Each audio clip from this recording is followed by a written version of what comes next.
my honor to introduce you to our MC for the day. If you live or work in SLO County, you know and may have worked with her.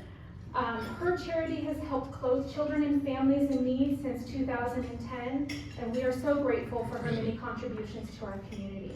Ms. Lisa Rosemarie Ray, founder and CEO of the Children's Resource Network of California.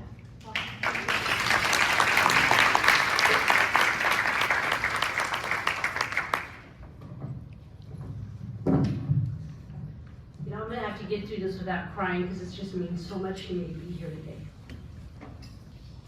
Today we are here to seize this wonderful opportunity to participate in Dr. Beagle's training, to learn how to enhance our connections with children and families impacted by poverty. We do this as a collaborative effort by further developing our partnerships with San Luis Obispo and our neighboring counties to align our practices to achieve greater outcomes. Our training objectives are to develop a comprehensive understanding of the impact of poverty and other social determinants of health on individuals and families.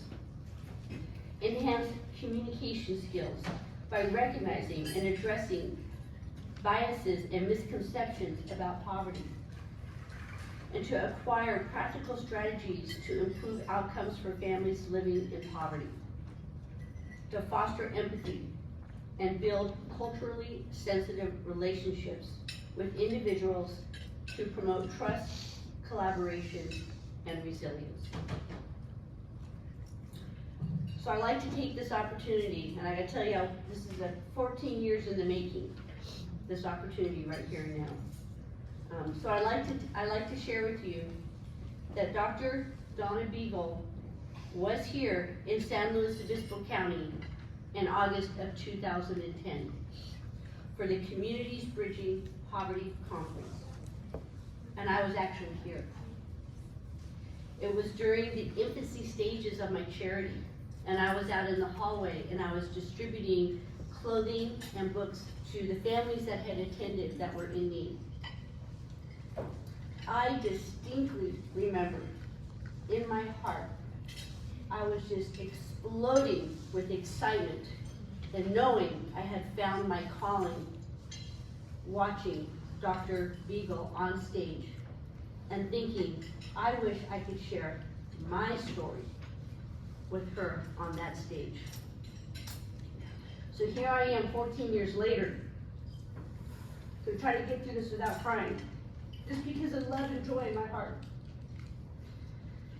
With the great honor of representing the 2024 SLO Thrive Symposium, enhancing connections with children and families, representing my charitable nonprofit organization, the Children's Resource Network of California, and being given the opportunity to share my story of surviving poverty on the same stage as Dr. Beegle.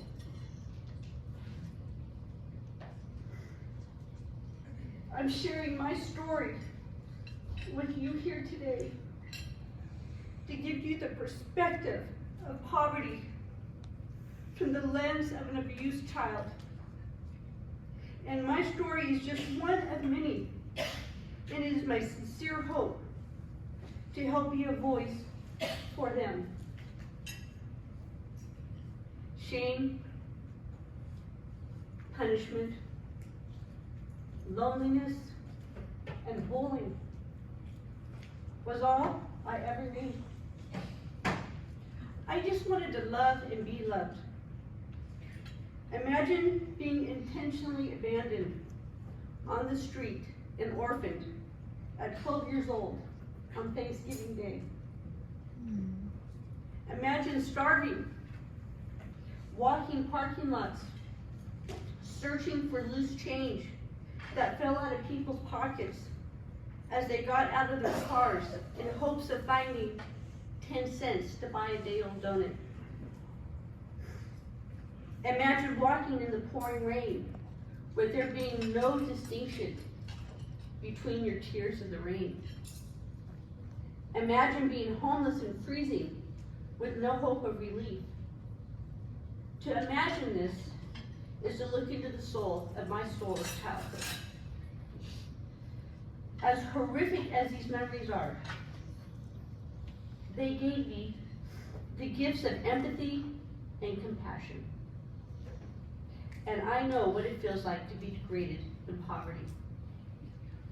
The humiliation, embarrassment, the absolute heartbreak that goes with being an abandoned child surviving on the streets.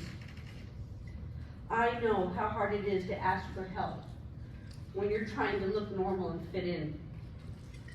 I know how confusing it is to be unloved and unwanted as a child, and to not understand why life is so hard. I know what it is like to survive abuse and violence. And I know what it's like to be faint with hunger and having to continue on. I know what it's like to need educational support. I know how cruel other children can be when they know you are not valued. And I know how scary Child Protective Services is. I have a profound understanding of the hardships the children we help are going through. My suffering gave me the skill sets to be the prolific humanitarian that I am today, and for that I am grateful. These experiences fuel my desire to help those most in need. It propels my unwavering stance in providing dignity and respect to families and children who use our programs. It is the jet fuel that feeds my creativity and grit in making all the multiple layers of my charity work together.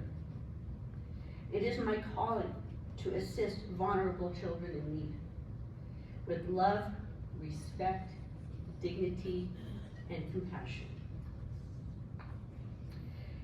And for those of you that don't know what the Children's Resource Network of California does, which I'm sure most of you do because we work with pretty much everybody here, we collect gently used clothing from the communities and in-kind donations of resources from the community, whether it's corporations, businesses, service clubs.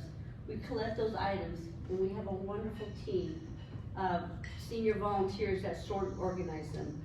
And even though she's videotaping me right now, right there, the lady with the red hair, that's Joan. She is one of the amazing leaders of our charity that helps manage all 11 of our programs. So we have programs on school campuses. We take over a classroom and we turn them into clothing stores for students in need on the campus.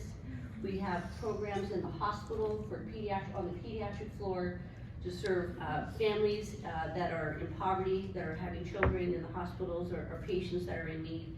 And we have a mobile clothing closet program that travels throughout the state of California that provides, that reaches children in the outskirts or wherever we need to go to provide free clothing. So I just wanted to share with you a little bit about our charity. And just another little note I thought about listening to Sarah is, you know, you want to help families, your home visitors. Well, many families don't have a home.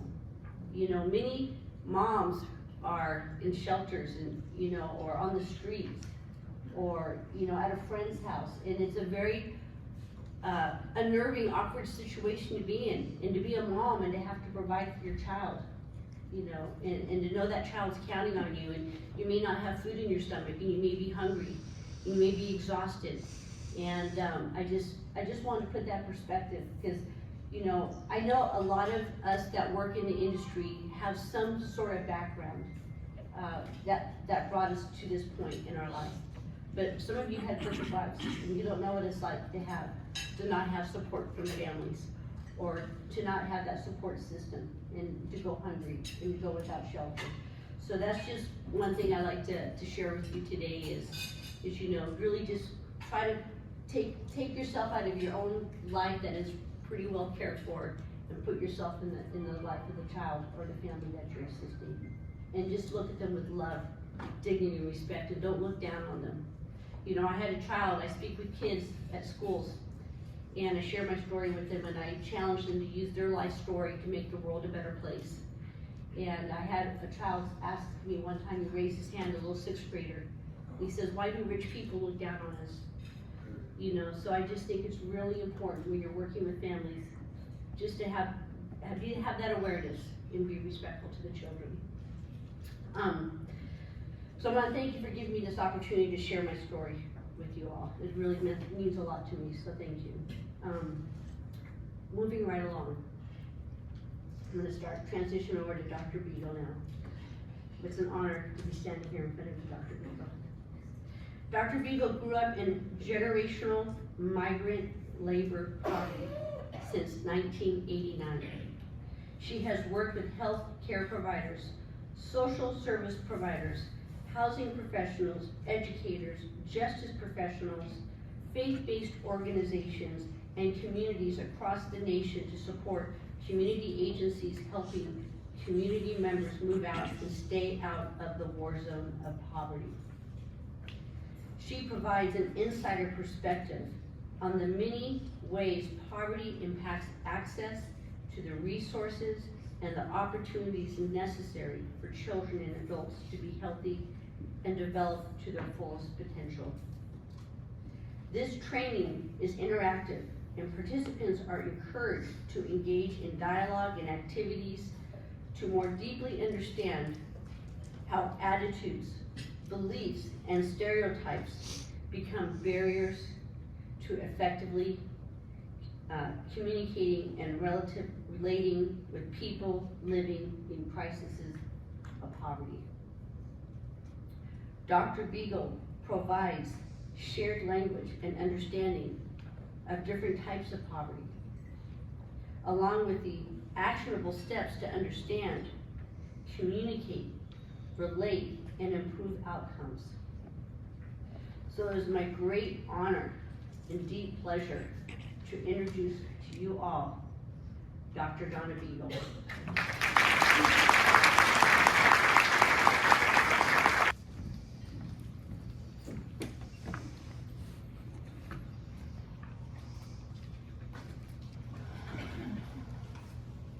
I know every person in this room was moved by your sharing your story, so one more time, thank you. Thank you. Part of,